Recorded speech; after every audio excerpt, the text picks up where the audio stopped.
Have you ever planned anything in your life and you ended up with something different? Well, take a look at this video. Here we go.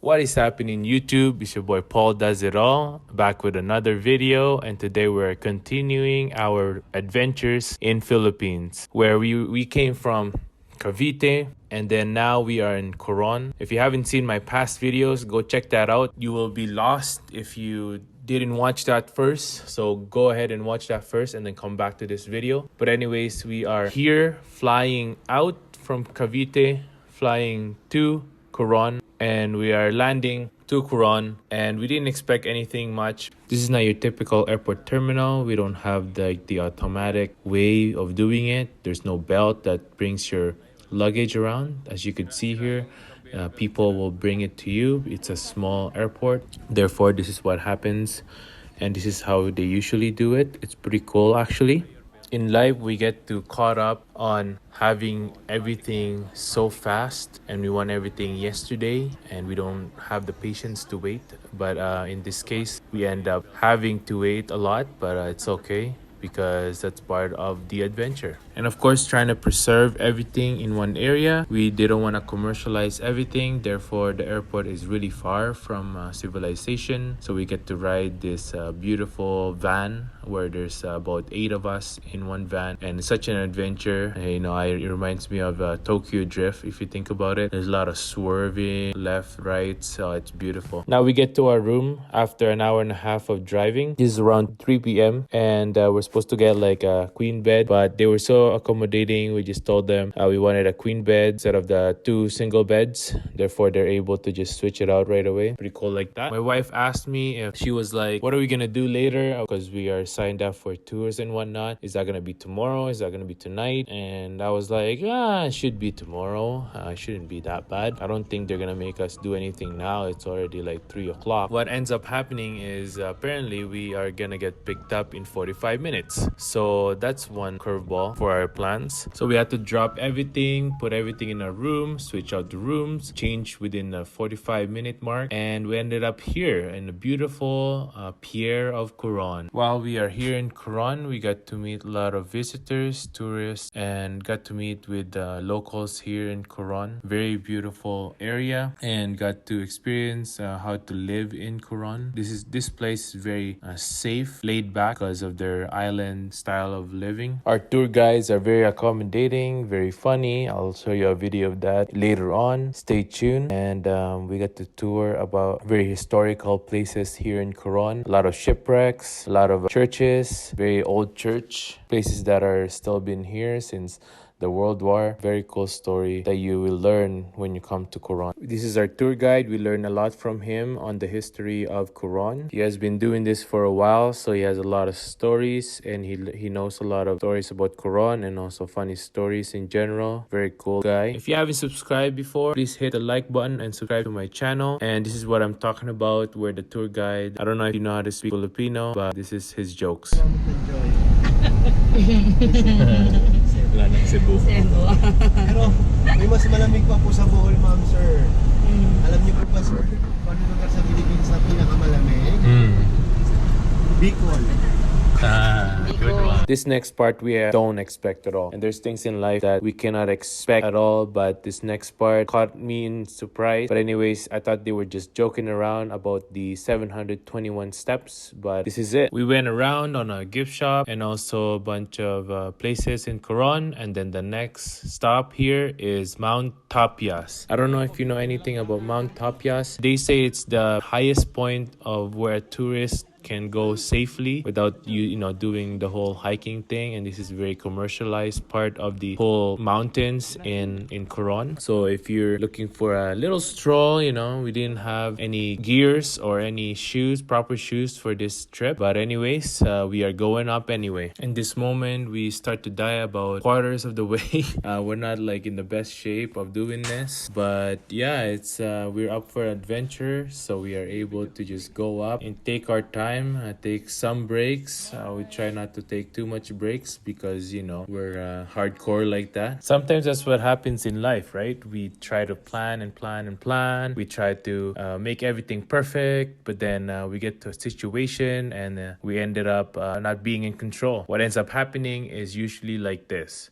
The situation gets bad, it doesn't go according to our plans, we get very frustrated, and then the people around us is also frustrated, and then we try to control maybe people's emotions, maybe how they react, but then we ended up being frustrated ourselves as well, and being impatient that we want things happening today or yesterday, for some people might say, and we don't have that patient anymore. Sometimes in life we want that career, or we want that promotion. We do our best according to the plans. It should work out perfectly, but then when what ends up happening is nothing goes according to plan, and now we are frustrated. Let me read you a passage from James 4:13-15. It says, "And now I have a word for you who brashly announce, today at the latest, tomorrow we're off to such and such a city for the year. We're going to start a business and make a lot of money. You don't know the first thing about tomorrow. You're nothing but a wisp of fog, catching a brief bit of sun before disappearing.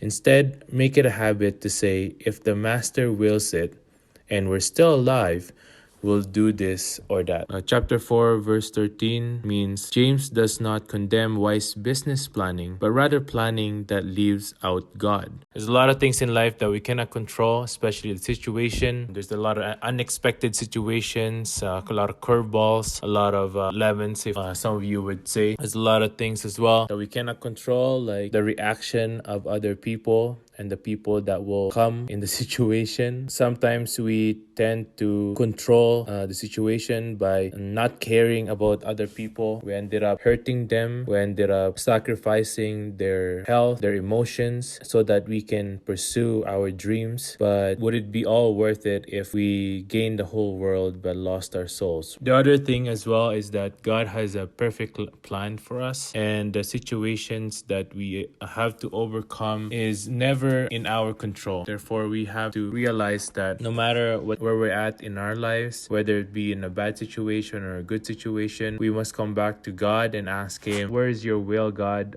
Where do you want me to go next? I know you are in control. Therefore, I trust you with everything or you want me to do in the future. Therefore, show it to me.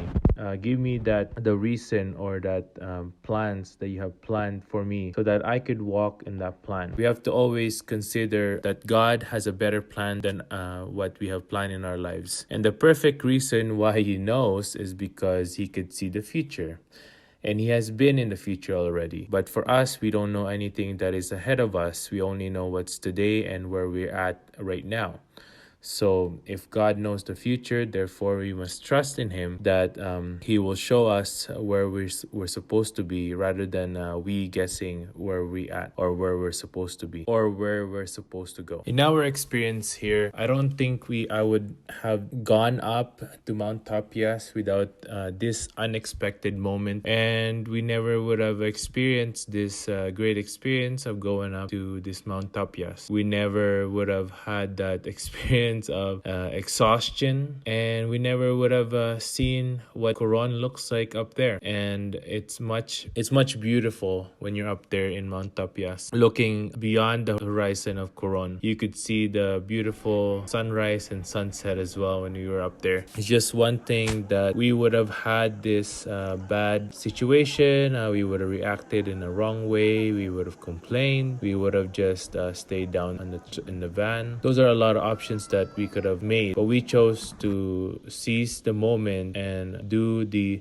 unexpected and make lemonades out of the lemons. And sometimes in life, you just have to seize the moment, and you have to realize that whether or not you are in control, always know that God is in control. After our hike in Mount Tapias, we went down, and another unexpected thing is this natural hot spring that they brought us after the fact of sweating all day. After the hike, this is a beautiful place to go because it really heals you. It's a beautiful thing as well because it's very natural. There's no hot water that comes in and all that. What ends up happening is the mixture of the salt water and the fresh water. It ends up making hot water for some reason. Some of you who are chemists, explain that down below in the comments, and hopefully you can explain that to me. But I just know that it's hot and it's a mixture of fresh and salt water. It's pretty cool like that, actually. Well, that's it for today, guys. I hope you like our vlog today. Stay tuned for more vlogs. Next Friday we will have another trailer for our next vlog, so stay tuned for that. Hit the subscribe button so that you don't miss out, and hit the bell button as well so that you can be updated on our weekly vlogs. But yeah, thanks for watching, guys. Hit the like button, subscribe, and comment below what I could improve on, what you want to see next, what kind of videos you love. Also check out Tech Tricks for unboxing videos. If you like Apple news and other tech news, go check that out, and go check out my merch as well in 1130.ca. Check more of me in our page, Team Lightweight, and also on my page, Paul Does It All. I'll see you guys next time. Peace out.